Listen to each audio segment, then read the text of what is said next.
अस्सलाम वालेकुम।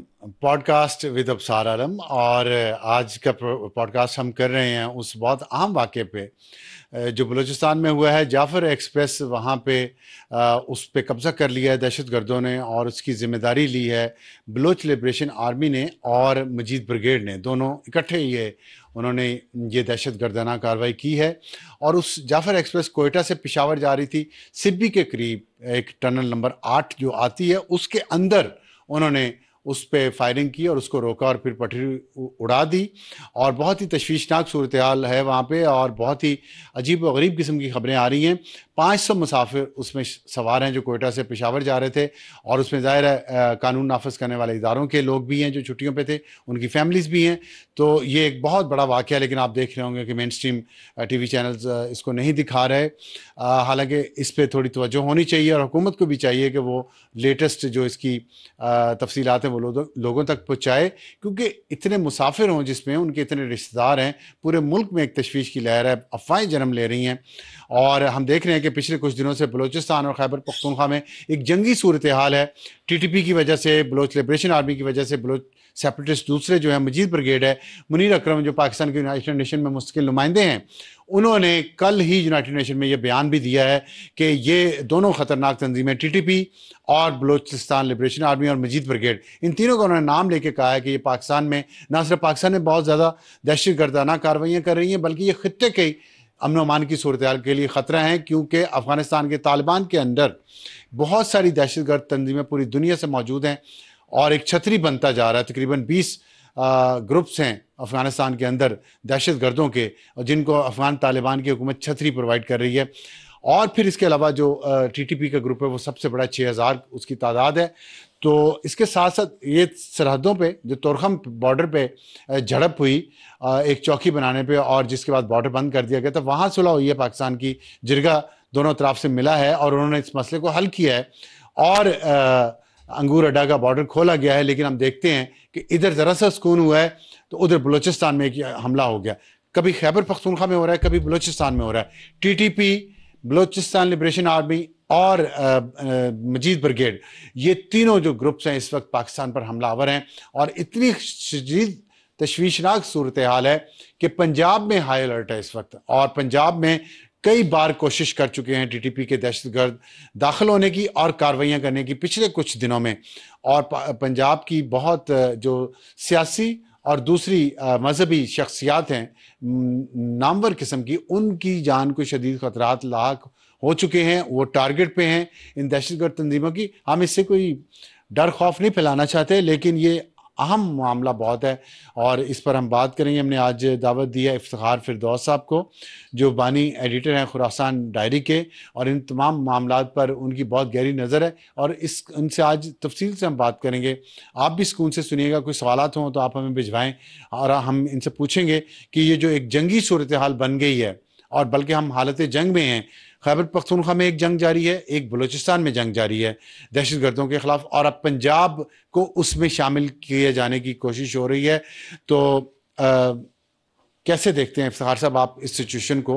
आपका बहुत काम है सहाफ़ती इन दोनों सूबों में और बॉर्डर पे, तो ये इस बॉर्डर पे क्या ऐसा मसला क्या कि यहीं पे ज़्यादा सूरत हाल ख़राब हो रही है? अबसार साहब, बहुत शुक्रिया। मेन स्ट्रीम मीडिया जो है वो काफ़ी तफसील में उसमें बात करने का मौका नहीं मिलता। ऐसे प्लेटफॉर्म्स बहुत ज़रूरी होते हैं, क्योंकि इंफॉर्मेशन की फुकदान जी। जो है वो बहुत सारी गलतफहमियों को भी जन्म देता है और लोगों को पता नहीं लगता कि हो रहा क्या है। जो आज जो वाक़या हुआ है, अफसोसनाक वाक़या, अभी तो ये शुरू है और जारी है। जाफ़र एक्सप्रेस अगर हम देख लें तो हम इस पे कुछ रिसर्च कर रहे थे, क्योंकि ये पहला अटैक नहीं है जाफ़र एक्सप्रेस पर। और अगर आप हिस्टोरिकली देख लें तो जाफ़र एक्सप्रेस इस मुल्क की बदकिस्मती से सबसे मोस्ट टारगेटेड जो है वो क्या रेलवे वजह है लाइन इसकी? है। जाफर एक्सप्रेस पे क्यों टारगेट से? मेन रीज़न उसका यही है कि we see this certain kind of expansion after 2006 के बाद। क्योंकि एक तो ये मल्टीपल जो है एरिया से 37 घंटों में गुजर के आता है। So it goes to from Quetta to Karachi to Sibi and all of it, फिर पेशावर आता है, तो एक पूरा चक्कर लगा के आता है। और वन ऑफ द रीजंस कि वो टारगेट इसलिए किया जाता है क्योंकि जो भी आर्म्ड फोर्सेस के लोग होते हैं वो मेजॉरिटी इसी रेलवे से जो है वो सफ़र करते हैं, क्योंकि इसके स्टॉप्स जो है वो मल्टीपल हैं। अच्छा, तो बदकिस्मती से आज का तो वाकया भी ट्रांसफर भी जिनकी होनी है, पोस्टिंग होनी है, सब उस यही ट्रेन में पूरी रूल्स हैं। फैमिलीज में सामान समेत बैठेंगे, और अगर उन्हें कराची पोस्टिंग है या सिब्बी है या मुल्तान है या पेशावर है तो जी वो रास्ते में उतरते आएंगे। बिल्कुल ऐसा तो ही है, इसलिए ये जो जाफर एक्सप्रेस है ये टारगेट है इन टारगेट रहती है दहशतगर्द तंजीमों का। बिल्कुल हमेशा तो से। क्या फिर अगर ये आपको पता है और एक कॉमन सेंस की बात है, तो हमारे सिक्योरिटी इदारों को नहीं ये पता इसके लिए कुछ स्पेशल सिक्योरिटी अरेंजमेंट किया गया हो अगर देखिए, बार बार हमले हो रहे हैं खास तौर पे तब? जो रेलवे ट्रैक से ये एक मामूल बन चुका है, और इसमें जो बलूचिस्तान की चूंकि हम बात कर रहे हैं, हाँ। तो एक 2 साल 3 साल पहले एक तंजीम बनी जिसका नाम ब्रास था। ब्रास जो है वो जितने अलहदगी पसंद और एक्सट्रीमिस्ट मिलिटेंट जी। ग्रुप्स थे उन सब का एक कॉन्ग्लोमरेट बना, जिसके सिर्फ जो है बलोच तंजीमें नहीं बल्कि सिंध में जो तंजीमें थी वो भी जो है वो अभी साथ 2 में हफ्ते शामिल- पुरानी बात है। जी बिल्कुल। तो ये रेलवे ट्रैक्स उड़ाना और इनको टारगेट करना जो है ये एक मामूल की रूटीन जो है वो बन चुकी थी। लेकिन जो एस्केलेशन है जिसकी आप बात कर रहे हैं कि ये बढ़ गया है, तो इस साल के शुरू में और पिछले साल के आखिरी अवाइल में हमने एक ट्रेंड देखा है बलूचिस्तान के अंदर, जिसमें लोग मुनज़्ज़म मुसल्लह होकर एक पूरे गांव के अंदर या एक डिस्ट्रिक्ट के एक हिस्से के ऊपर कब्जा करके उसमें अपना रूल चलाने की कोशिश कर रहे हैं। कल तो 2 गांव कल भी कब्जा किया जी गया बिल्कुल। बलूचिस्तान में। जी, और कुछ घंटों तक जो है बर्ड के वो पास। जी कुछ घंटों तक जो है वो जारी रहता है वो मुहासरा। इसमें क्या मैसेज है? ये मैसेजिंग जो है इम्प्लिसिट मैसेजिंग है, जो बताना चाहते हैं कि स्टेट की रेट जो है यहाँ पर नहीं है और यहाँ पर हमारी रेट है। और ये मैसेजिंग खतरनाक 2 लिहाज से। एक तो जो ग्लोबल सिनारियो बनता है उसकी तरफ आते हैं, लेकिन जो हमारे लोकल जो सिचुएशन है बलूचिस्तान के अंदर, क्योंकि हर चीज़ इकोनॉमी से आके डायरेक्टली इनडायरेक्टली रिलेटेड जो है वो हो जाती है। जब हम ये बात करते हैं तो कुछ हजरात जो है वो नाराज़ हो जाते हैं, वो कहते हैं कि वहाँ पे ह्यूमन राइट्स इश्यूज़ हैं, गवर्नेंस के इश्यूज़ हैं। हम ये सारी बातें मानते हैं, लेकिन जब हम ये देखते हैं कि स्ट्रेटेजिकली यहाँ पर हो रहा क्या है, पाकिस्तान के पास 2 ही चीज़ें जो है वो बची हैं जिस पर उन्होंने इकोनॉमिक सर्वाइवल जो है वो रखा है। एक रेकोडिक, एक गवादर, दोनों जो है बलूचिस्तान के अंदर है। अदर तो ये दोनों सैबोटाज हो जाते हैं तो आपकी इकोनॉमी को बूस्ट करने के लिए जो फॉरेन इन्वेस्टमेंट और जो नौकरियां और बाकी चीज़ों की जो तलाश है, जिससे आपने सीपैक का ड्रीम जो है वो बनाया हुआ है। अच्छा, आपने भी ये जो ब्रास की बात की, उनकी मीटिंग हुई है, उसमें एक बड़ी अहम बात उन्होंने ये की, ये सारे लेजिटमेट उन्होंने कहा ये टारगेट्स हैं हमारे, और साथ उन्होंने कहा कि चीनी जो हैं जी वो भी हमारा टारगेट है, चीन के लोग जो शहरी हैं। अब ये चीन के शहरियों को टारगेट करना, और आपने साथ बताया कि रिकोडिक और गवादर 2 पाकिस्तान की इकोनॉमिक सर्वाइवल है, तो आप समझते ये जंग जो है ये कोई बुनियादी इंसानी हकूक़ की नहीं है जो बलूचिस्तान के लोग, बलूचिस्तान की तंजीमें कुछ कह रही हैं, बल्कि ये एक इकोनॉमिक वॉर है जिसमें ये दहशतगर्द ग्रुप प्रॉक्सी खेल रहे हैं किसी की? देखें, प्रॉक्सीज तो बन जाते हैं। शुरुआत जब होती है किसी मिलिटेंट ऑर्गेनाइजेशन की, दहशतगर्द तंजीम की, टेररिस्ट की, वो हमेशा किसी ना किसी ऐसी वजह से होती है जिसकी वजह से उसका कोई ना कोई गम होता है, कोई गुस्सा होता है, रियासत से कोई बात नाकाफ़ी रह जाती है, उनकी ज़रूरियात पूरी नहीं होती। और जब एक दफ़ा एनार्की फैल जाती है तो फिर उसमें हर कोई अपना हिस्सा डालता है। और पाकिस्तान के दुश्मन तो बहुत हैं, क्योंकि पाकिस्तान ने भी सबके साथ जो है कुछ ना कुछ जो है वो ज़रूर किया है, सच्ची बात करनी चाहिए। हाँ। तो फिर उसमें सबको, हर बंदा जो है वो अपना हिस्सा जो है वो डालता है। तो जहाँ पर एनार्की फैलेगी वो एक फ्लूइड सिचुएशन हो जाती है, और किसी भी इंटेलिजेंस एजेंसी को वो हमेशा ऐसे लोगों की तलाश में जो है वो रहते हैं जो नाला हो, जो एक्शन लेना चाहते हैं, तो उनकी मदद करना कोई इतनी बड़ी बात जो है अच्छा, नहीं है। इसमें अभी हम बलूचिस्तान पे फोकस कर रहे हैं, मैं इस पे हम कि कैसे ये चीज़ें बेहतर हो सकती हैं, होनी चाहिए, इस पर बात करेंगे। पहले मुझे ये बताइएगा कि आपको बलूचिस्तान लिबरेशन आर्मी का कोई आज उन्होंने कांटेक्ट किया आपसे इस वाक़े के हवाले से थोड़ी तफसील बताएंगे लोगों को? जी, इनका ये कहना था कि जाफर एक्सप्रेस को जो है हमने टारगेट ये उनका दावा है? जी उनका दावा है BLA का? जी बिल्कुल। और कंफर्मेशन, डबल कंफर्मेशन? बिल्कुल जी, हमने ऑफिशियल्स का कंफर्मेशन हासिल करने की कोशिश की, उन्होंने अभी तक इसकी कंफर्मेशन नहीं दी। अच्छा। एक तो जो सबसे बड़ा दावा था वो ये था कि इसमें 100 के करीब जो मिलिट्री या इंटेलिजेंस के लोग हैं इस बुंगियों में हैं जिनको हमने जो है वो यार कमाल किया है, अच्छा, बाकी को जाने देंगे। ठीक है। दैट इज अच्छा, ये एक उन्होंने दावा किया बाकियों है, को जाने देंगे, बाकियों को जाने देंगे 500 में से 400 को जाने देंगे, जी 100 जाने जो मिलिट्री देंगे। से। तो इसका मतलब इससे इंटेलिजेंस फेलियर, क्यों उनको पता चल गया कि इस ट्रेन में इतने लोग। लेकिन अबसार साहब यहाँ पर एक बात जो है वो, चूंकि हम ये रेगुलरली कवर करते हैं, पिछले कुछ अरसे के अंदर हमने देखा कि सिंध के रिहायशी और पंजाब के रिहायशी खुसूसी तौर पर उनको बलूचिस्तान में इस नाम पर जो है वो टारगेट किया जो है वो जाता है कि ये फौज के एहलकार एहलकार है, ठीक, हालांकि उनका दूर दूर तक कोई ताल्लुक जो है वो ठीक नहीं होता। ठीक है। अगर ये ट्रेन की सिचुएशन भी देख लें, हमें तो अंदाज़ा नहीं है कि इस टाइम पर एक्चुअल सिचुएशन ऑन ग्राउंड क्या है, लेकिन कवी इम्कान यही है कि इसमें शायद बेशतर लोग जो होंगे वो शायद पंजाब से होंगे, जो शायद अपनी फैमिलीज के साथ वहाँ पे, क्योंकि बलूचिस्तान में एक तो काफ़ी बड़ी और रोज़ादार भी उसमें ज़ाहिर होंगे कुछ। और लेकिन ये जो बलोच लिसानी तंजीमें हैं या पाकिस्तान में दूसरी बुनियादी हकूक़ की जो तंजीमें जो काम करती हैं बलोच राइट्स के लिए बात करती हैं, जो सही बात है, करनी भी चाहिए, वहाँ बलोच मिसिंग पर्सन का भी एक इशू है। लेकिन अब ये भी तो एक इंसानी मसला है ना कि या पंजाबी और सिंधी होने से आपके बुनियादी इंसानी हकूक़ कम हो जाए। पख्तून भी होंगे, अगर पेशावर जा रही है बिल्कुल, तो पख्तून भी होंगे। शांगला के जो कोल माइनर्स हैं उनको टारगेट किया गया है मल्टीपल टाइम्स। तो फिर ये जो है हमारी दोहरी सोच, अब आपके ख्याल में इन इंसानी हकूक़ की तंजीमों को या जो बलोचिस्तान की जो कौम परस्त तंजीमें हैं उनको इस वाक़े को वो सपोर्ट करेंगे? देखें, जितनी बात हमारी होती है तो सपोर्ट नहीं करते, ऐसी तंजीमों को सपोर्ट नहीं करते, लेकिन उनके जो कौम परस्त जमाते हैं जी वो दहशतगर्द तंजीमों को सपोर्ट नहीं करते, ओवर्टली सपोर्ट नहीं करते, लाइक खुलेआम कभी कोई ऐसी चीज सामने नहीं आई। लेकिन जो उनका बयानिया है उसके साथ उनका इत्तेफाक है, और वो बयानिया जो है वो ऑपरेशन का, ह्यूमन राइट्स अब्यूज का। अब प्रॉब्लम क्या होता है अंसार साहब कि बलूचिस्तान में और जब भी आप इंसर्जेंसीज का मॉडल देखें दुनिया में, उसके अंदर हमेशा ये हुआ है कि कुछ लोग ऐसे होते हैं जो दोनों साइड से होते हैं। स्टेट की कामयाबी ये होती है कि वो उनको इंगेज करके अपनी तरफ जो है वो लेकर आए। बलूचिस्तान के अंदर जो है स्टेट जो है, जब वो एक ही लेंस से जो है वो सबको देख रहा है, आपको इसमें एटलीस्ट डिफरेंशिएशन जो है वो करनी होगी कि इसमें ह्यूमन राइट डिफेंडर कौन है, इसमें नेशनलिस्ट कौन है, इसमें कौन से ऐसे लोग हैं जिनको अपने साथ जो है वो मिला के काम जो है वो किया जा सके। ये प्रोसेस टाइम लेगा, लेकिन आपने इसको एक कंसिस्टेंट प्रोसेस नहीं, लेकिन इतने साल से ये जंग जारी है, मेरे ख्याल में कोई कंसिस्टेंट प्रोसेस नजर नहीं आता। तो प्रोसेस हमारे हुक्मरानों को नजर ही नहीं अभी तक कंसिस्टेंट प्रोसेस नहीं है। तो आप बलूचिस्तान का की अगर जिक्र कर रहे हैं तो मैं आपसे इस सवाल, आप तो पॉलिटिक्स मुझसे ज्यादा कवर करते हैं, आप बलूचिस्तान की पॉलिटिक्स के बारे में मुझे बता दें। मुझे ये बता दें वहाँ पे जेन्युइन आदमी जो इलेक्शन जीत के अगर आया हो उसकी क्या प्रायोरिटी होती है? आई मीन वो कहाँ से आता है, कैसे वो बनता है? We all know how that. Genuine देखें, अगर आप तंज नहीं कर रहे हो, जेन्युइन बंदे की बात कर रहे हैं, तो मैं समझता हूँ डॉक्टर मालिक जो थे वो एक जेन्युइन इंसान थे, जेन्युइन पॉलिटिशियन थे, और उन्होंने जेन्युइन काम भी किया, और उन्होंने 2.5 साल उनको सिर्फ दिए गए।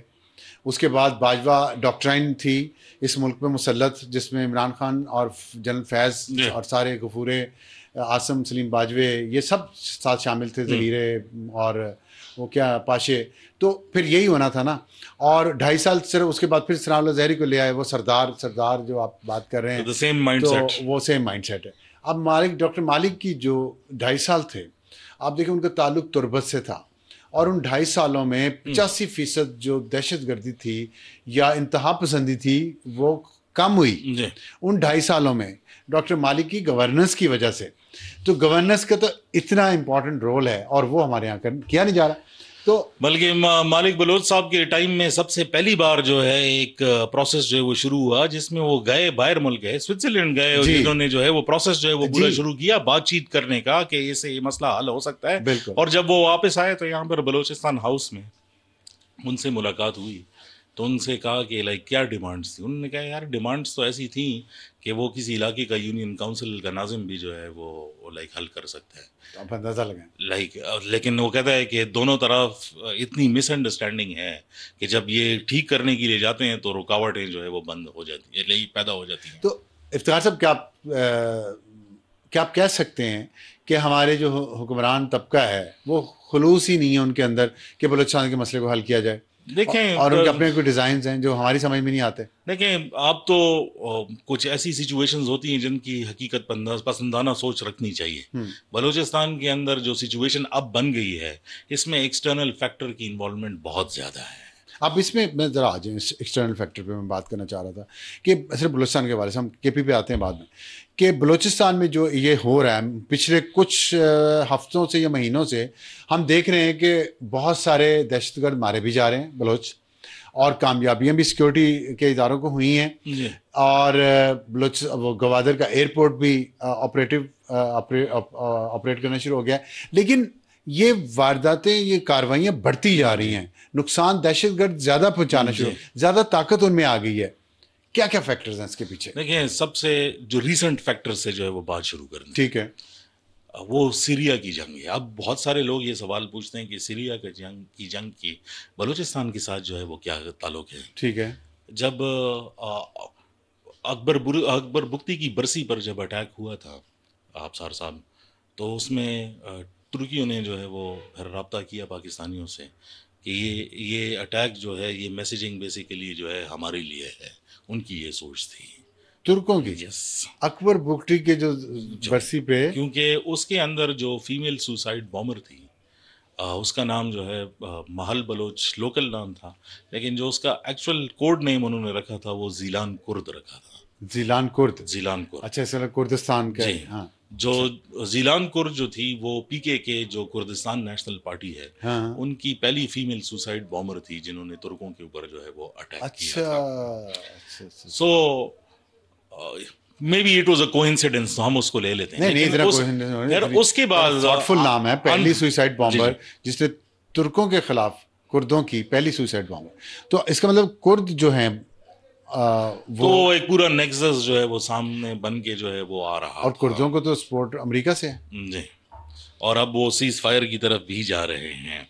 बल्कि अब तो कल की डेवलपमेंट तो ये कि उनको हयात तहरीर अल शाम के अंदर मर्ज करने की बात जो है वो हो रही है कुर्द को। जी, लेकिन उसकी इस वाकये शाम का इससे जी इसके बाद फिर ये हुआ कि अंकारा के अंदर एक अटैक जो है वो हुआ एक छोटे से मिलिट्री बेस के ऊपर। फिर इस खातून का नाम जो है वो लिख कर ये उसको डेडिकेट किया गया उन अटैकर्स ने, जिलान, ये महल बलोच को। अच्छा, तुर्की में जो हमला हुआ महल बलोच को क्रेडिट दिया गया, और यहाँ पे जो हमला हुआ उसका क्रेडिट जिलान कुर्द को। जी, और फिर जिलान कुर्द की वालिदा जिन्होंने सुसाइड बॉम्बिंग जो है वो की, वो हसेका में सीरिया में, उन्होंने बाकायदा तकरीर की और इन खातून का नाम लिया कि हम इनको पूरी सपोर्ट करते हैं, महल बलोच को जी, और ये सारी ऑर्गेनाइजेशन को सपोर्ट करते हैं। This was one instance. Syria की जो, अगर आप ये देख लें कि जो एक्सपेंशन हो रही है, अब इसका ताल्लुक किसके साथ है, ये एक सोच थी लेकिन अब वो हकीकत में बदल रही है कि इजराइल की जो एक्सपेंशन सीरिया के थ्रू हो रही है, तकरीबन 12 किलोमीटर उन्होंने अब घुस गए हैं सीरिया के अंदर। टर्किश ट्रूप्स भी जो है वो भी आना जो है वो शुरू हो गए हैं। जो सुलेमानिया रेंज के पास ऊपर नक्शे में अगर आप देखें, जो ईरान के साथ एरिया लगता है, ये मुड़कर जो है फिर पाकिस्तान की तरफ आता है। तो कोई भी इन्फ्लुएंस ऑपरेशंस अगर इजराइल लार्जर एजेंडा के अंदर जो होते हैं, तो वो आपके इस बॉर्डर पर आकर उसके असरात जो है वो शुरू होंगे। This is one part Baluchistan के। सेकेंडली एर्दोगान का फिर आना, यहाँ पर स्ट्रेटेजिक डायलॉग की फॉर्मेशन करना और काउंटर टेररिज्म के ऊपर जो है वो वर्कशॉप कराना, और फिर काउंटर टेररिज्म स्ट्रेटजी के ऊपर पाकिस्तान को हेल्प आउट करना, ये इस पूरे चेस बोर्ड का हिस्सा है कि अगर ईरान के अंदर कोई चेंजेस जो है वो आना शुरू हो जाएंगी, वो भी डायरेक्टली आपके बलूचिस्तान को अफेक्ट करना शुरू हो जाएंगी। एक अंदाज़ा था कि जब एर्दोगान आएगा और वापस जाएगा तो बलूचिस्तान के अंदर जो है ये जो वाक़यात हो रहे हैं इसमें जो है वो तेज़ी आना, ये कोई इंटेलिजेंस रिपोर्ट्स भी थी जी, बिल्कुल, और आप इसको कंफर्म कर रहे हैं जी, बिल्कुल, कि एर्दोगान के यहाँ आने का मतलब था कि हम स्ट्रेटेजिक डायलॉग कर रहे हैं अगेंस्ट टेररिज्म। जी, बिल्कुल, और टेररिस्ट ने उनकी भी, आप तो लगता है उनकी भी एक यूनाइटेड नेशन है जिस तरह आप बता रहे हैं, तो वो भी इस पे तैयारी कर रहे हैं, और वो भी तो देखें, मैं एक सवाल है मेरा, ये इतनी ज़्यादा उनके पास ताकत होना, इतनी समझ होना, इतनी स्ट्रेटजी बनाना, ये बगैर किसी स्पोर्ट के ताकत के मुमकिन तो नहीं है। It's a very clear proxy war. एक तो आपने बताया इजराइल, उसके बाद आपने इसमें शाम के ज़ाहिर है वो ग्रुप्स हैं, लेकिन अभी जो शाम में जो हुकूमत आई है उसके आने से क्या ऐसा भी मुमकिन है कि वहाँ जो दहशतगर्दी में लोग, वहाँ जो जंग में मसरूफ़ लोग थे, वो कुछ वापस आना शुरू हुए हों यहाँ पे? देखिए, फिलहाल इसके कोई आसार नहीं मिलते। अच्छा, ये जो शाम के अंदर जो प्रॉब्लम थी और जब ये शुरू हुई थी, तो ये मैं आपको काफ़ी लाइक क्रेडिबिलिटी से बता रहा हूँ कि पाकिस्तानियों ने ईरानियों से प्रोटेस्ट भी किया था। बाकायदा एक डॉसियर जो है वो जमा किया गया था कि आपकी इन्वॉल्वमेंट हमारे मुल्क में जो है वो कितनी ज़्यादा है। 2022 के अंदर जब कासिम सुलेमानी की जो है वो मौत हो गई, तो ईरानियों ने पाकिस्तानियों को गारंटी दी कि अब हमने ये प्रोजेक्ट जो है वो शेल्फ कर दिया है, मज़ीद रिक्रूटमेंट यहाँ से नहीं करेंगे। लेकिन फिर जब यमन के साहिल पर जो है पाकिस्तानी जो है वो पकड़े गए, जो अपने साथ FBI के ऑपरेशन में, उसमें FBI के लोग भी मारे गए। हाँ। उसके बाद फिर कुछ तंजीमों को जो है पाकिस्तान के अंदर जो है वो बैन कर दिया गया, लेकिन असरात उसके जो है वो कम नहीं हुए। अभी भी ये प्रॉब्लम यहाँ पर मौजूद है। इन एनी केस अगर कोई भी इस फॉल्ट लाइन को जो है वो छेड़ना चाहता है, तो इसको छेड़ने के से एक नेशनलिस्टिक पार्ट है जो बलूचिस्तान की आप बात कर रहे हैं, जो दूसरा ट्रेंड उसमें नज़र आता है कि उसमें सेक्टेरियन अनासर जो है उसको अच्छा कर दिया जाए। मुझे दो चीज़ें आपसे मैं शेयर करना चाहता हूँ जो मेरी इन्फॉर्मेशन। बलूचिस्तान एक हाइपोथेटिकल क्वेश्चन है, लेकिन ज़ाहिर है कहीं प्लान हुआ भी है कि बलूचिस्तान को पाकिस्तान से अलग कर दिया जाए, ठीक। दूसरी तरफ दूसरी इतला ये है कि पाकिस्तान ने इस पे ये डिसाइड किया हुआ है कि बलूचिस्तान की अलहदगी की जितनी कोशिशें होंगी उस पर सख्त जंग होगी, ठीक। अब मुझे ये बताइएगा कि अगर बलूचिस्तान को अलहदा किया जाता है, करने की कोशिश होती है, उसके पीछे ज़ाहिर है इसराइल की हम बात कर रहे हैं, इसराइल के पीछे अमेरिका है, चीनियों को टारगेट उन्होंने कहा है, उन्होंने तो चीनी शहरियों को टारगेट करने की बात तो खुल के कर दी है ना, तो इसमें समझ आती है कि अमेरिकन फॉरेन पॉलिसी के अंदर काउंटर चाइना जो है वो बहुत क्लियर है। ठीक है, मैं सवाल जरा अगर कर लूँ, इजाज़त दें, तो अब उसमें आपने एक तुर्की का फैक्टर भी डाल दिया। तो ये अगर फ़र्ज करें बलूचिस्तान अलग होता है, खुदा न खास्ता, तो क्या ये खित्ते के लिए एक डिस्टेबलाइजिंग फैक्टर नहीं होगा? ईरान की बात कर रहे हैं आप, तुर्की की बात कर रहे हैं, शाम की बात कर रहे हैं, कुर्द का एक इशू है वो। तो इस सिनेरियो को अगर आप देखें तो क्या इसमें आपके ख्याल में पाकिस्तान को करना चाहिए? देखिए अफसार साहब, बहुत मैं इसका इस सवाल का जवाब जो है वो एक दूसरे तरीके से देता हूँ। हमारे यहाँ जो है वो नेशनलिस्टिक मूवमेंट्स जो है वो ज़ोर लगाती हैं और स्टेट भी उनको जो है वो बंद करने की जो है कभी बैन लगाते हैं, कभी क्या करते हैं। लेकिन अगर आप किसी से पूछ लेंगे मैंने अफ़गानिस्तान जाना है, आप अफ़गानिस्तान की बात कर रहे हैं, तो हम आपको भेज देते हैं वहाँ पर। हाँ। तो कोई जाएगा नहीं। इसी तरह अगर आप बलूचिस्तान की जो है वो बात कर दें, तो टेक्निकली ये फीजिबल है ही नहीं कि ये इंडिपेंडेंट जो है वो रहे। Balochistan the problem it's not feasible, वो लाइक आप वो कर नहीं सकते। प्लस जो इसके अंदर जो तंजीमें हैं, कुछ वो हैं जो इंडिपेंडेंस के साथ, इंडिपेंडेंट के लिए, इंडिपेंडेंस ऑफ बलूचिस्तान के लिए लड़ रही हैं। कुछ तंजीमें ऐसी हैं जो इसलिए लड़ रही हैं कि बलूचिस्तान जो है सिर्फ पाकिस्तान का हिस्सा नहीं, बल्कि ईरान जो सीस्तान बलूचिस्तान है उसको भी इसके अंदर जो है वो मर्ज कर दिए। इंस्टेबिलिटी तो होगी ना। The problem with this is that nobody wants to settle these issues. वो चाहते हैं ये कंसिस्टेंट प्रॉब्लम में रहे। यह सवाल ये पैदा होता है कि अगर चले, मैं समझ गया हूँ आपकी बात कि बलूचिस्तान आप कह रहे हैं कि अलग नहीं हो सकता, सरवाइव नहीं कर पाएगा, या उसकी कोई फिजिबिलिटी नहीं बनती। तो इसमें जो हमारे मुखालिफ लोग हैं, पाकिस्तान के मुखालिफ, उनका इंटरेस्ट ये है कि बलूचिस्तान में अनरेस्ट कंटिन्यू रहे, ये वॉर जो है, ये वॉर सिचुएशन जारी रहे। कंट्रोल्ड केओस, नहीं, वो कंट्रोल्ड केओस नहीं कर रहे हैं, वो तो कॉल्ड्रन को वो जलाए जा रहे हैं कि वो आग जब भड़कती रहे। जितनी लोग हमारा जो है, हम क्यों उस स्ट्रेटजी को फॉलो कर रहे हैं? हम भी उसका हिस्सा क्यों बन रहे हैं कि हम भी चाहते हैं कि अच्छा स्टेटस कोई रहे, ऐसे चलता रहे, ठूठा चलती रहे और कोई मुश्किल हल ना निकले? हम क्यों ऐसे कर रहे हैं? आई थिंक हमारा सबसे बड़ा प्रॉब्लम जो है पाकिस्तान जो मैं देखता हूँ वो एनालिसिस पैरालिसिस है। कि एनालाइजेशन जो है वो होती है, उसके लिए कोई प्रैक्टिकल स्टेप्स जो है वो नहीं लिए जाते। क्यों? We are inefficient. नहीं, और हमारा पॉलिटिकल सबस्ट्रक्चर जो है वो तकरीबन मुकम्मल तौर पर तबाह है इस टाइम पर। कोई आपका ये काम जो बड़ी है, अहम बात किया आपका, मतलब जी पॉलिटिकल जो हमारे मूवमेंट कह लें आप, या सब स्ट्रक्चर जैसे आपने कहा कि पॉलिटिसाइजेशन जो है इश्यूज की वो ज़्यादा नहीं है, पॉलिटिक्स पीछे चलेगी, पॉलिटिशियन पीछे है चले ही गए नहीं। हैं। किधर है? आप मुझे बताइए इश्यूज पर कौन सी बात होती है, या कौन सी ऐसी मिनिस्ट्री है जिसमें बैठकर जो है पब्लिक फेस हाँ कोई बात डेली जो हम है वो तो करते हैं? लड़ाइयाँ कर रहे हैं, आज यहाँ पे कब्जा हो गया, वहाँ छुड़वाना है, अब वहाँ पे हमला हो गया, वहाँ से जख्मी उठाने हैं, ये कर देखिए, रहे हैं। कुछ चीज ऑर्गेनिक प्रोसेसेस के लिए छोड़नी पड़ती हैं, उसको ग्रो करना पड़ता है। आ, अगर आप बहुत भी जो है, और ये आप तो मुझसे ज्यादा एक्सपीरियंस काफी हैं, ग्राउंड के अंदर जो सबसे बड़ी प्रॉब्लम्स होती हैं जिनको मुल्क के फौजें जो है वो हल नहीं कर सकती, इंटेलिजेंस एजेंसियां हल नहीं कर सकती, वो पॉलिटिशियंस मेज पर बैठकर जो है इसकी वो क्या हल वजह है? कर देते हैं। ये क्या वो आपको जो इसलिए बात समझ आ रही है, मुझे आपने कहा मैं बड़ा साफी हूँ, मेरा अपना एनालिसिस पैरालिसिस हुआ हुआ है कि ये देख के चीज़ें समझ आती हैं कैसे ठीक हो सकती हैं, लेकिन नहीं करने वाले नहीं कर रहे। क्यों नहीं हो रहा ये? आई थिंक जो पॉलिटिकल डोमेन है पाकिस्तान का, उसको बहुत पोल्यूट कर दिया गया है, नंबर वन। और पिछले 10-12 साल में। ऑफ कोर्स वो आपको मुझसे बेहतर पता है कि हाउ थिंग्स हैव हैपेंड।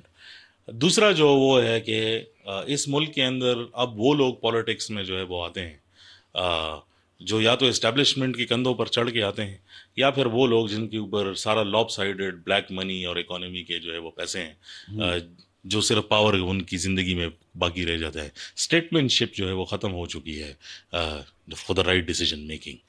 आप देख लें, मैं मिसालें लाइक ये भरा हुए है सारी चीज़ें मिसालों के लिए। दूसरी बात ये है कि वक्त के साथ चीज़ें जो है वो बदल जाती हैं। एक बहुत बड़ा मसला जिसको शायद हमारी पॉलिसी लेवल जो है लोग नहीं समझ पाते हैं, हमारे मुल्क में पॉलिसी बनती है, उस कमरे के अंदर आप एज ग्रुप जो है वो देख लें। वो एज ग्रुप है आपका, जो बहुत भी कम हो उस कमरे में बैठा हो 45 साल का होगा। आपके मुल्क के अंदर जिन लोगों के लिए आप पॉलिसी बना रहे हैं, अगर आप सिर्फ इलेक्शन कमीशन के स्टैटिस्टिक्स देख लें तो आपकी 67%, 67% जो आबादी है वो 18 से 32 के दरमियान में है। बिल्कुल ठीक है। तो आप जो पॉलिसी बना रहे हैं, शायद आप अपने एज ग्रुप के लिए बना रहे हैं, उनके ऊपर जो असरात ये हैं। पॉलिसी, मुझे तो शिकवा ये है कि पॉलिसी कोई नहीं है। आज हमला हो गया ट्रेन पे, तो आज उसको हम रिजॉल्व कर रहे हैं, कल किसी गांव पे कब्जा हो जाएगा, उसको छुड़वाने चले जाएंगे। ये फायर फाइटिंग है, फायर फाइटिंग कर रहे हैं हम। कोई स्ट्रेटजी, कोई पॉलिसी तो है ही नहीं पॉलिटिकल प्रोसेस को इन्वॉल्व करने की। अल्टीमेटली इन सब चीज़ों का हल जो है वो पॉलिटिकली होगा। तो ये अच्छा, इस पे जितना जल्द कैसे जाना चाहिए इस पे? देखें, ये आपकी बात बिल्कुल ठीक है, लेकिन हम अगर बात करेंगे लोगों को भी पता चले, और हमारे जो पॉलिसी साज इदारे हैं उनको भी दिमाग में ये बात जाए कि पॉलिटिकल प्रोसेस जो है और जेन्युइन पॉलिटिकल लीडर्स जो हैं उनको आगे लाया जाए। तो इस पे आप कोई बताना पसंद करेंगे, आपका जो ग्राउंड पे एक्सपीरियंस है और जो सेंटिमेंट आप देखते हैं रोजाना इस सारे खुरासान के इलाके का, कैसे होना चाहिए? देखें, सबसे पहले तो ये है कि जो लोकल बॉडीज़ हैं वो आपके एक्सटेंडेड आर्म्स हैं। लोकल जहाँ तो जब तक इन इलाकों के अंदर, हमने खुद फाटा के अंदर जो है वो देखा कि जब तक लोकल बॉडीज थे तब तक जो है वो अमन था। जब इसको मैं आपको कितनी सिंपल सी बात मैं आपको बताता हूँ कि हुआ सादा सा हल है। अकाउंट 4 से पैसे जाते थे लोकल बॉडीज में। एक पूरा सर्वे हुआ कि कहाँ से कौन से लोग जो है वो प्रॉब्लमेटिक हैं। ये मैं आपको मिसाल ले रहा हूँ पॉलिसी लेवल की, जो काम एक्चुअल हुआ था। ठीक है। उसमें पता लगा कि भाई ये तंजीमें हैं जो शोर मचा रही हैं। क्यों मचा रही हैं? ये कह रहे हैं हमारे इलाके में काम नहीं हो रहा, फौज आई हुई है, ये है वो है। कहा कि ये जो लोकल बॉडीज़ के अंदर जो है आप एक इंट्रोडक्शन डाल लें कि एक यूथ का कंपोनेंट डाल लें, और एक जो है वो विलेज और नेबरहुड काउंसिल के अंदर लोग डाल लें कि जो जिनको स्टेट जो है वो पैसे पहुंचा सके कि आप अपने इलाके के अंदर वो काम करें। Things went quite settled. PTI before, अब जिसने पॉलिसी बनाई थी और जो उनको गाइड कर रहा था, उनको पता था कि कौन सी चीज़ जो है वो छुपेगी। The first thing that PTI did and the only thing that they did was कि जब असेंबली तहलील होने के पहले केपी में जब इलेक्शन करने जा रहे थे, उन्होंने अकाउंट 4 से जो है लोकल गवर्नमेंट में वो तरमीम करा दी असेंबली से, और ये कहा कि जब तक सिटिंग इलेक्टेड चीफ मिनिस्टर ना हो तब तक जो है लोकल बॉडीज़ को पैसे जो है वो नहीं देंगे। ठीक। 14 महीने 15 महीने उन लोगों को पैसे नहीं मिले। नाइदर वो प्रोसेस जो है वो पूरा जो है वो हॉल्ट हो गया। जिन इलाकों में आपने लोगों को इंगेज किया हुआ था, रोजगार दिया हुआ था, काम दिया हुआ था, वो सब तो गुस्से में आ गए कि भाई इस पूरे रेजीम चेंज ऑपरेशन की वजह से ये सब कुछ जो है मुतासर होना जो है वो नजर आने लग गया है। अगर आप स्मार्टली काम करेंगे तो आपको रिप्लाईज भी जो है वो स्मार्ट मिलेंगे। अगर आप स्मार्टली काम नहीं करेंगे तो मुझे नहीं लगता कि कोई इसका तरीकाकार जो है वो आगे नजर आ अच्छा, सकता अब खैबर पख्तूनख्वा पे थोड़ी बात करना चाहते हैं। अब खैबर पख्तूनख्वा में हमने देखा है कि पिछले जो तुरखम बॉर्डर पे हुआ वहाँ पे झड़प हुई, फौजी मारे गए अफगानिस्तान के। अब उसके बाद फिर बॉर्डर बंद कर दिया, अकोड़ा खटक पे अटैक हुआ, बन्नू पे अटैक है। हुआ, ये जवाब आया वहाँ से। तो अब फिर आज जो है वहाँ पे मामला तय हुए हैं और एक दिन की जंग बंदी हुई है, वो जो पोस्ट बना रहे हैं। इस दौरान हम देखते हैं एक बहुत अहम वाक्य, मेरे हिसाब से बहुत अहम वाक्य हुआ है, आपकी मैं उस पर राय चाहूँगा या एनालिसिस, कि मौलाना फजल रहमान JUI के जो सरबराह हैं, उन्होंने बहुत वाजे खुलकर अहम बात की है। मैं समझता हूँ ये एक हिस्टोरिक मौका है, लैंडमार्क उनका ये स्टैंड है, क्योंकि इतनी वाजे एक देवबंदी मकतब फ़िक्र खुल के अगर हम बात करें, देवबंदी मकतब फ़िक्र के जो सबसे बड़ी सियासी जमात पाकिस्तान और इंडिया में है, उसके सरबराह ने ये बहुत खुल के कहा है कि ये दहशतगर्दी है, ये मुजाहिद नहीं है और इनको अपनी आखिरत का भी खौफ नहीं रह गया।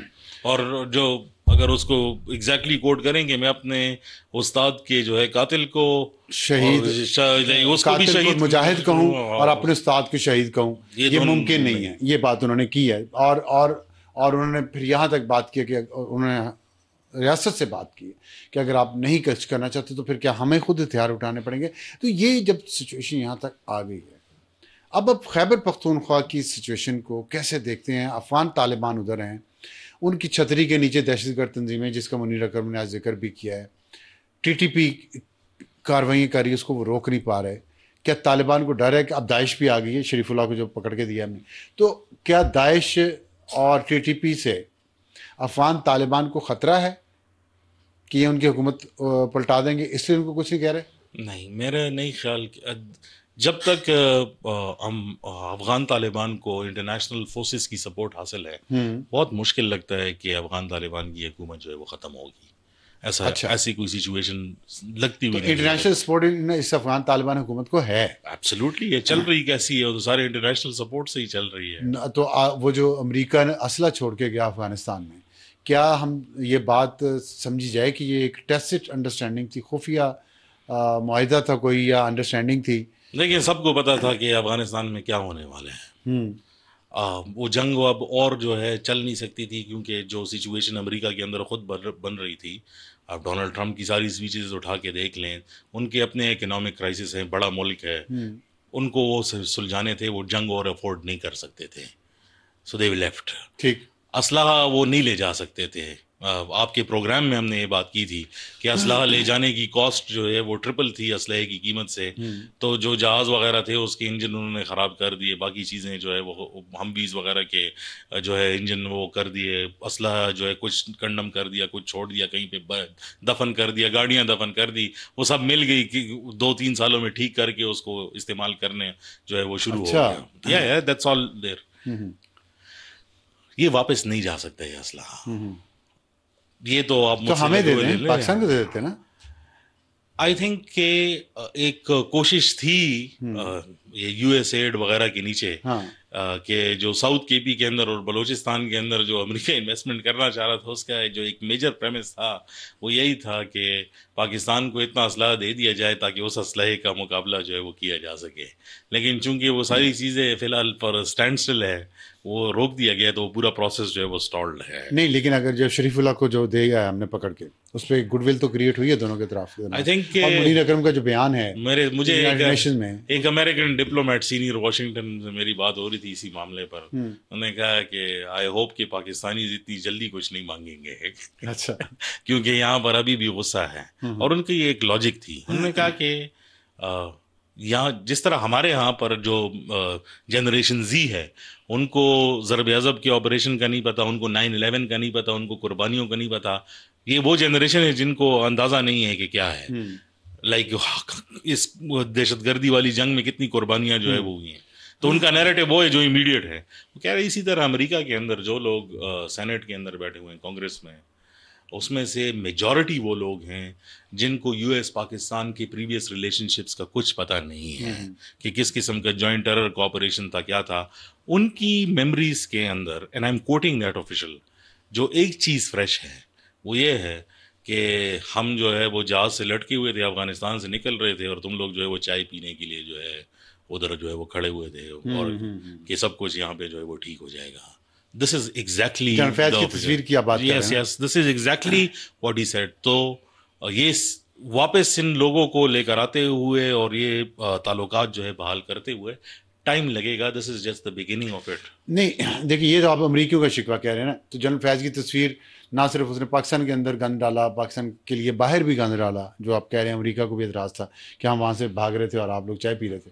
लेकिन मुझे ये बताएं, मैं कुछ और बात करूँ। बात ये है कि अभी मुझे लगता है कंसेंसस बिल्ड हो रहा है पाकिस्तान के अंदर, जिसकी वाज़ेह मिसाल जो है मौलाना फजल रहमान साहब का बयान है, और उन्होंने जिस तरह खुल के ये बात की है, तो इससे रियासत को भी एक सपोर्ट तो मिली है ना। जी बिल्कुल, कि एक बल्कि काफी अरसे से ये कोशिश हो रही थी कि कोई आके बात करे। और दाइश जो है वो सलाफी है, IS खुरासान जो है वो अब सऊदी अरब भी बदल गया, तो सलाफ को या वहाबिज्म को वहां से भी मदद नहीं मिलेगी।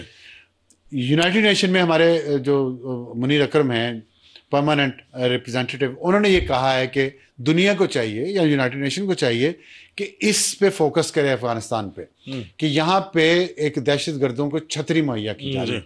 इस कॉन्टेक्स्ट में जब आप कह रहे हैं अफगानिस्तान की हुकूमत को कुछ नहीं होगा, तालिबान की हुकूमत को, क्योंकि इंटरनेशनल कनेक्शन है उनके साथ, तो क्या वो इंटरनेशनल कनेक्शन इस्तेमाल किया जाएगा, अंदरूनी और बैरूनी प्रेशर तालिबान पे डाला जाएगा कि वो इन दहशतगर्द ग्रुपों के खिलाफ कार्रवाई करे? अगर आज से 1 साल पहले आप मुझसे पूछे तो मैं कहता था कि बिल्कुल एपेटाइट नहीं है और तालिबान कंसिस्टेंट रहेंगे। लेकिन अब जब हम मूवमेंट देख रहे हैं अक्रॉस द ग्लोब, क्योंकि लोगों के पास ऑल्टरनेट नहीं था। लाइक जब कहते हैं कि तालिबान को हटा देंगे तो कहेंगे हटा देंगे तो फिर सिविल वॉर होगी, फिर 20 साल जो है ऐसे लगे। ऑल्टरनेट क्या है? इंटरेस्टिंगली अप्रैल के अंदर वो लोग जो किसी ज़माने में लोया जरगा का हिस्सा होते थे, किसके अंदर? लोया जरगा, उनका जो ग्रैंड जरगा है, अफगानिस्तान में जो डिसीजन करते थे, उन्होंने अफगानिस्तान से बाहर अप्रैल के अंदर जो है जरगा दोबारा बुलाने की एक रिक्वेस्ट जो है वो डाली अफगानिस्तान के बाहर, क्योंकि वो सारे एग्जाइल में है मेजॉरिटी ऑफ देम। अच्छा।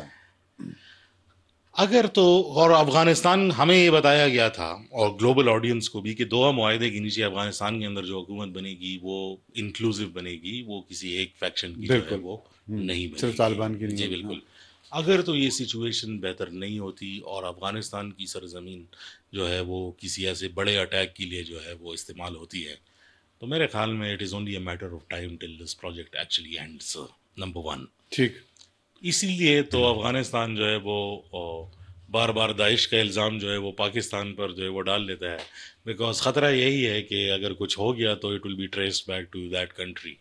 तो दैट इज़ वाई वो बार बार नैरेटिव डोमेन में और जो दुनिया को ये बता देंगे पाकिस्तान में है ये लोग, हमारी तरफ जो है ये नहीं है। हालांकि ये सबको पता है कि ISKP जो दाइश खुरासान का महवर है वो अफगानिस्तान से ही रहा है। जितने भी बड़े अटैक, लेकिन दाइश को बनाया तो अमेरिका ने है। देखिए और वहां से लेके आए हैं, जो आपने उस दिन बात भी की, जो हामिद करज़ई ने कहा, बिल्कुल उन्होंने। तो ये देखिए बात फिर वही आती है कि ये अमेरिका की स्टैब्लिशमेंट हो, पाकिस्तान की स्टैब्लिशमेंट हो, ऐसे ग्रुप्स बनाते हैं, फिर वो उनके खिलाफ हो जाते हैं। देखिए अब तो एक पैटर्न ही बदल गया ना जी। सॉरी आपकी मैं बात काट रहा हूँ। अफगानिस्तान के अंदर जिनके साथ आप लड़ रहे थे उनको आपने हुकूमत दे दी, शाम के अंदर जिनके खिलाफ जो है वो लड़ रहे थे, हयात तहरीर शाम आखिर में, उनको हुकूमत जो है वो दे दी। सोमालिया से अब ऐसी बातें आ रही थी जहाँ पर USAID की प्रोग्राम्स उन्होंने बंद कर दिए हैं, कि वहाँ पे भी एक ऐसा प्रोसेस शुरू है कि अल-शबाब के कुछ लोग जो अलकायदा है वहाँ पर, उनको जो है गवर्नमेंट में जो है वो लेकर आने की कोशिश कर रहे हैं। उधर भी ये मॉडल जो है वो अपना रहे हैं। तो अगर इंटरनेशनल प्रेशर आए अफगानिस्तान पे, तो आपके ख्याल में अफगानिस्तान कार्रवाई करेगा इन ग्रुप्स के खिलाफ, जिसमें TTP और मजीद ब्रिगेड, नहीं, मुझे BLA वगैरह के खिलाफ फिर भी हो सकता है। आप बहुत सारे लोगों को पता नहीं है, लेकिन अगर आप पाकिस्तानी स्टेट के स्टेटिस्टिक्स देख लें, कुछ माइक्रो सेंससेस जो है वो हुए थे, जिसमें जो TTP और उनके एफिलिएट्स की तादाद तकरीबन कोई 43,000 थे, और जो बलोच हैं जो अफगानिस्तान के अंदर हैं वो तकरीबन 71,000। अच्छा, दैट इज़ वन पार्ट। ये स्टेटिस्टिक इम्पॉर्टेंट है। और जो आप बात कर रहे हैं कि इनको वो कर दिया जाएगा, शायद किसी तरीके से एक्शन जो है वो लेंगे। अगर अफगान तालिबान इन ग्रुप्स के खिलाफ एक्शन लेते हैं तो फिर वो अफगान तालिबान नहीं बचेंगे।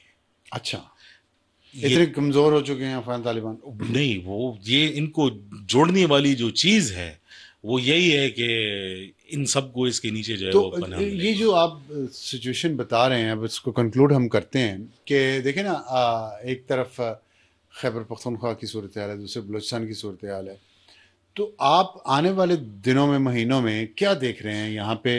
ये ब्लडशेड जारी रहेगा, इसी तरह जंग जारी रहेगी, स्टेटस को रहेगा, क्या होगा? अभी तो अंसार साहब अगर ऑनेस्ट जो है वो जवाब देखें और जो ट्रेंड्स हम देख रहे हैं, तो एटलीस्ट जून तक जो है ये ऊपर ही जाएगा।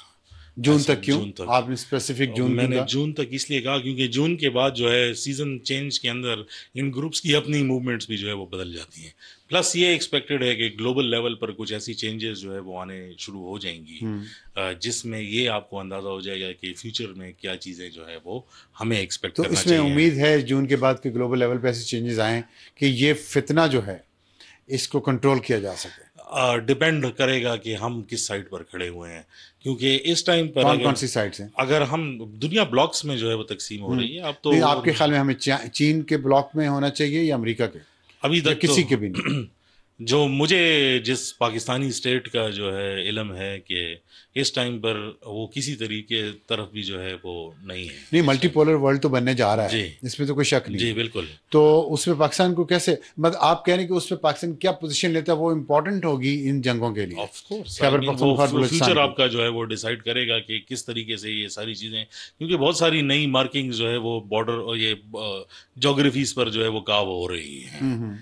हम किस तरफ जाएंगे वो अल्टीमेटली हमें जो है वो जो चीज़ सूट करेगी उसी तरफ जाएंगे, लेकिन जाना भी चाहिए या नहीं जाना चाहिए ये भी सोचना पड़ेगा। आपके ख्याल में जाना चाहिए कि नहीं जाना चाहिए? मेरे ख्याल में सिचुएशन ऐसी बन जाएगी कि आपको चाइनीज कैंप के अलावा कहीं और जो है वो नहीं जाना पड़ेगा, लाइक जा ही नहीं सकेंगे। लेकिन चाइना भी तो हमसे खुश तो नहीं है ना, जब आप उसके शहरियों की हिफाजत ही नहीं कर पा रहे, तो एक मसला तो वो है ना। देखिए एक गिले शिकवे अलहदा होते हैं, स्ट्रेटेजिक डिज़ाइन अलहदा होते हैं। जो मेरा अपना एक्सपीरियंस है चाइनीज़ के साथ वो यही है कि वो गिले भी करेंगे, क्रिटिसाइज भी करेंगे, लेकिन दे ऑल्सो नो कि ऑप्शंस जो है वो नहीं, लिमिटेड तो है। उसमें टीटीपी को कैसे काउंटर किया जा सकेगा? अगर चाइना के साथ हम चले गए, चाइना का ताल्लुक अफगान तालिबान के साथ भी बहुत अच्छा है, लेकिन हम देखें टीटीपी नहीं उसको संभाली जा रही, ना तालिबान से, ना चीन के इन्फ्लुएंस से, ना पाकिस्तान के इन्फ्लुएंस से, और वो चीनी शहरियों को टीटीपी ने भी टारगेट किया है। देखें जो चाइना की एक अंडरस्टैंडिंग है कि वो जिस मुल्क के अंदर उसका शहरी होगा वो उसी से रिलेटेड जो है उस मुल्क से गिला करेगा। वो पाकिस्तान और अफगानिस्तान को एक लेंस से नहीं देखते, दोनों को अलहदा ममालिक के तौर पर देखते जी। हैं। अगर तो आपके मुल्क के अंदर कोई ऐसी कार्रवाई हुई, उसके ताने बाने शायद किसी और जगह से ही मिलते हो, लेकिन जिम्मेदारी जो है वो आप पर ही नहीं, डालती लेकिन है। फिर भी अफगानिस्तान से अगर मिलते हैं, अगर चीन के तुर्कमेनिस्तान में कोई वाकया होता है, उसके ताने बाने पाकिस्तान से मिलते हैं, तो वो पाकिस्तान से शिकवा तो करेगा। तो इसी तरह आपकी बात को सिर्फ एक जवाब देने के लिए कि अभी जो सादिक खान की अपॉइंटमेंट हुई थी और एक प्रोसेस शुरू हुआ था, तो वो भी चीन और रूस के कहने पर अफगानिस्तान के साथ जो है ये प्रोसेस शुरू हुआ था। लेकिन इस टाइम पर पाकिस्तान की जो पॉलिसी है बॉर्डर से रिलेटेड और इन सारी चीज़ों से रिलेटेड, एक सोच ये कहती है कि लड़ाई झगड़ा भी शुरू रहेगा और ट्रेड और कॉमर्स भी साथ में चलता रहेगा, नंबर 1। अच्छा, दूसरा ये कहते हैं कि नहीं, ये दोनों एक साथ नहीं चल सकते हैं। अल्टीमेटली कौन सी थॉट प्रिवेल करती है? अच्छा, इसमें हम सारे सिनेरियो में हमने रीजनल में इंडिया को डिस्कस नहीं किया। देखिए इंडिया का रोल इसमें क्या है, बीएलए के मामले में भी, टीटीपी के मामले में? Very critical. और जो 2022 तक पाकिस्तान का बयानिया यही था कि अगर अफगान तालिबान बहुत भी बुरे हैं लेकिन उस प्रीवियस रेजीम से जो है वो अच्छे हैं, क्योंकि उनको ये डर नहीं है कि इंडिया जो है उनके बॉर्डर पर जो है मौजूद है।